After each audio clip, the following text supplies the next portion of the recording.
السلام علیکم، میں ہوں اقرا اور آپ دیکھ رہے ہیں میرے یوٹیوب چینل اقرا راجپوت ناول تعبیر خواب by Iqra Rajput episode number 5۔ Shazia بیگم ظہر کی نماز پڑھ کر اب لان میں بیٹھی کتاب کا مطالعہ کر رہی تھیں جب بیرونی گیٹ سے حارث اور ریحان گھر میں داخل ہوئے۔ السلام علیکم دادی جان، دیکھیں کون آیا ہے، حارث نے شازیہ بیگم کے پاس آتے جھک کر ان کے گلے میں ہاتھ ڈالتے پیار سے کہا، جس پر شازیہ بیگم نے اپنی آنکھوں سے چشمہ تھوڑا سا نیچے کو کھسکا کر ریحان کی طرف دیکھا تھا۔ شازیہ بیگم کے اس انداز پر ریحان نے مسکرا کر ان کے آگے پیار لینے کے لیے سر جھکایا تھا۔ السلام علیکم دادی جان، میں حارث کا دوست ہوں، ریحان دلاور خان۔ ریحان نے شازیہ بیگم سے کہا، ماشاءاللہ میرے دلاور کا بیٹا کتنا پیارا خوبرو جوان ہے، تو بالکل اپنے باپ پر گیا ہے۔ شازیہ بیگم نے ریحان کے سر پر پیار دیتے ہوئے محبت سے کہا، جس پر ریحان نے حیرانی سے حارث کی طرف دیکھا تھا۔ ریحان کے چہرے پر حیرانی دیکھ حارث مسکرا دیا۔ میرے گھر میں سب دلاور انکل کو جانتے ہیں، دلاور انکل اور بابا کالج فرینڈز ہیں، انکل اکثر ہمارے گھر آتے تھے تو دادی جانتی ہیں انکل، اور تمہیں بھی، مجھے بھی صبح ہی پتہ چلا ہے۔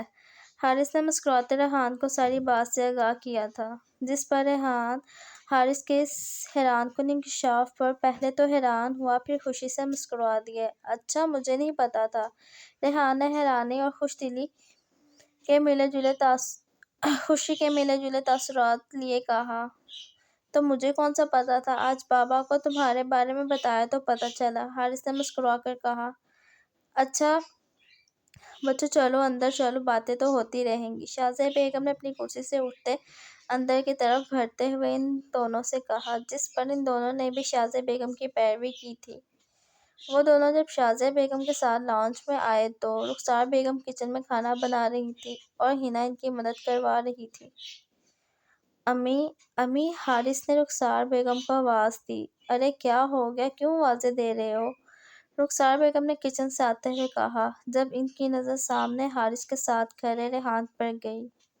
امی، یہ میرا دوست ہے ریحان، صبح بتایا تھا نا، ریحان دلاور خان بابا کے دوست کا بیٹا، حارث نے بتایا، جس پر ریحان نے رخسار بیگم سے پیار لینے کے لیے ان کے آگے سر جھکایا تھا۔ ارے ہاں، آؤ نا ریحان بیٹا بیٹھو، حارث تمہاری بہت باتیں کرتے ہیں، میں نے اتنی دفعہ کہا ہے کہ اپنے دوست کو گھر تو لاؤ۔ رخسار بیگم نے ریحان کے سر پر پیار دیتے ہوئے کہا،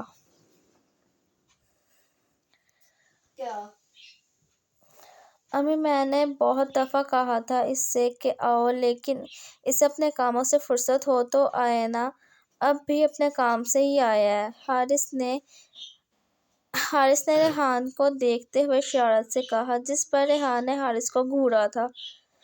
امی میں نے بریانی کو دم، ہنا اپنے دھیان میں بولتی ہوئی کچن سے باہر آئی تھی جب کسی انجان شخص کو دیکھ اس کی بولتی بند ہوئی تھی۔ ہنا نے سوالیہ نظروں سے سب کو دیکھا۔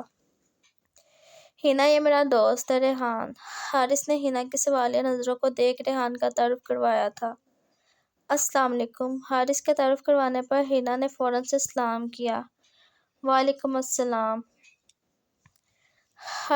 ریحان نے جواب دیا۔ اور ریحان، یہ میری بہن ہے ہنا، چڑیل نمبر 2۔ ویسے وہ چڑیل نمبر 1 کدھر ہے؟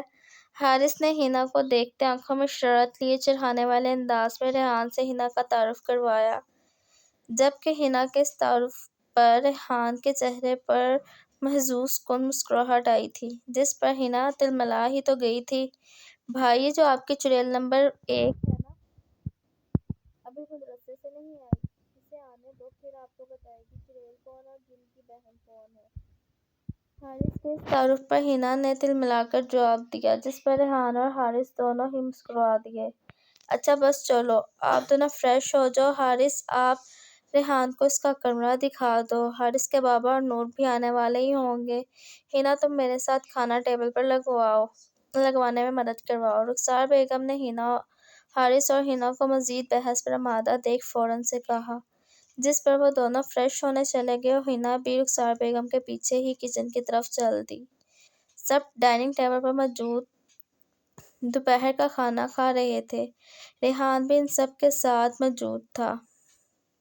نور کدھر ہے؟ ابھی تک کھانے پہ کیوں نہیں آئی؟ ہاشم صاحب نے نور کو کھانے پر موجود نہ پا کر ہنا سے پوچھا۔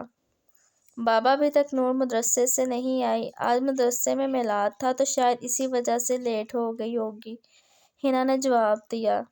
ہنا کے جواب پر ہاشم صاحب نے اثبات میں سر ہلایا تھا۔ اور ریحان بیٹا آپ بتاؤ بزنس کیسا جا رہا ہے؟ اور دلاور کیسا ہے؟ اب کے ہاشم صاحب نے ریحان کا مخاطب کیا تھا۔ جی انکل اللہ کا شکر ہے سب ٹھیک جا رہا ہے اور بابا بھی ٹھیک ہے، ریحان نے جواب دیا۔ دلاور کو بھی ساتھ لے آتے۔ جی انکل ضرور، نیکسٹ ٹائم بابا بھی آئیں گے۔ میں دراصل کچھ عرصے کے لیے بابا اور رومیسا کو لے کر لاہور ہی شفٹ ہو رہا ہوں، ہاشم صاحب کے کہنے پر ریحان نے بتایا۔ ارے ہاں، حارث نے بتایا تھا کہ آپ لاہور گھر دیکھنے آ رہے ہو، ہاشم صاحب نے کہا۔ جی انکل لنچ کے بعد حارث کے ساتھ گھر دیکھنے ہی جانا ہے میں نے، ریحان نے کہا۔ بیٹا گھر دیکھنے کی کیا ضرورت ہے؟